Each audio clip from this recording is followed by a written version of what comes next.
as we were saying, how you stand the golf ball, to be fair, it's pretty good. You had really good posture, which obviously we could see a lot more looking down in that direction from the side, but from face on there, we said, look, with the stance, ball position, club face is square, a lot of good things going on there, which is going to really help you swing the golf club effectively. All I want to try and be aware of is the grip pressure in those thumbs. Don't squeeze down.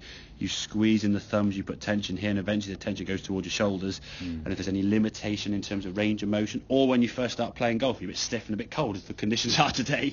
The shoulders aren't going to move that well anyway, and you put tension in your arms, it's just going to be a double negative. Okay, you'll be shrugging up, and you're going to probably top the golf ball. So, if we look at the one on the left-hand side now, backs and lines, like I say, was a pretty good movement. Okay, this one's going to be a little bit short, I'd imagine, because you're not quite doing the same speed and same length. But even this one here that went that far, that's the one that went 120. It's all gone quite a long way, really, because you had a good enough turn of the shoulders. As you can see, the club just hasn't travelled quite so far, but not a problem there, okay? Now, as you came back into golf on this left-hand side, in an attempt to stop the ball going off to the right there, and in some ways topping it, there's this sort of flick with the right hand, and what we'll see as we come in the golf, and I will see from back here, your right hand sort of trying to hit the golf ball, and at this point now, if we look at where your left arm is kind of there, the club's actually overtaken your left arm, and then your left arm now is kind of there, and that club face now quite clearly gone beyond that arm. As you come into impact now, there's your impact, your hands behind the golf ball, over to your right leg, and that's going to result in a lot of topping of the golf ball, and the hands working as they were kind of up and flicking just left the club face open, and the ball will then curve off to the right. Okay. So this one on the right hand side, as we start coming down now, as we get to that same sort of position here, okay, look at your left arm, you can see the club face now is still behind that, okay, and that's kind of what we're trying to do. Okay, as you come into impact, club and arm still in line. As you hit the golf ball here, there's your impact, probably about there somewhere. Those arms and hands now are slightly more ahead of the club head, and that's a much better contact position. Where your hands are there and where your hands are there, if we unzoom there, they're kind of moving more sort of underneath your belly button, kind of towards over here where they want to be, not being way back there. Okay, so that movement there, working on that contact, work on that impact, that strike, how your hands are going to work through impact.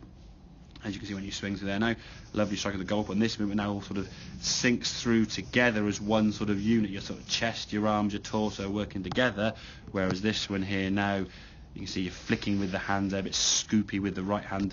I mean, that's sort of a bit of a, you look at the curve there with that left arm and over there's a little bit of a curve there, whereas this one here now, a lot more of a movement there, much more connected, more of a sort of a synced swing there. Okay, so we can work on that impact, okay, get the arms and the hands working that club down to the golf ball.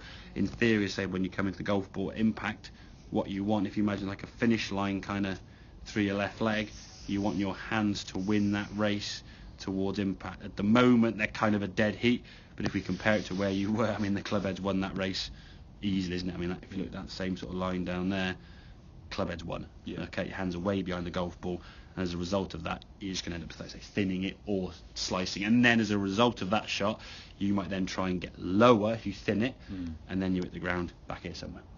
Okay, does that kind of make sense, that sort of thing there? So talk to me then in your own mind, sort of what you're feeling sort of through impact. How does it feel to you? I mean, I'm guessing it's slower as we said, but what sort of feelings in terms of how the motion is working? Where do you kind of feel it yourself? We'll have a couple of shots then if you want to hit some more to try and think about that feeling, but where do you think you're becoming aware of it, or what difference in your mind, what are you focusing on there in terms of? Well, what I thought is basically what I thought was going to help. It was actually negative. Exactly, and that's often the case. So now what you've pointed out, well, hopefully then I can then just work on that. I think it's more, and when I'm hitting it, it does feel like the last one. The last couple, I didn't even feel that hit the club. And that's the contact we're looking for, isn't it? Yeah, exactly. So I think practice at whatever speed you feel it.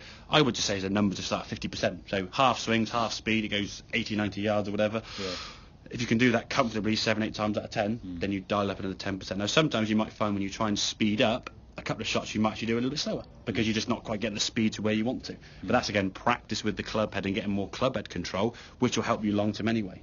All right, so work on a certain speed and build it up gradually so you can kind of get towards that sort of 75-85% speed and length obviously, so you beat your 7-iron at least 125, 130, maybe more than that if you strike as well as the last one did. And that's certainly a length of shot you can get to on the golf course and play with, and then in time when you get really confident with this impact position, you better go flat out full speed. You've been at 7-iron 150 comfortably. Okay. All make sense then, yeah? Yeah, it does. Good stuff. Okay.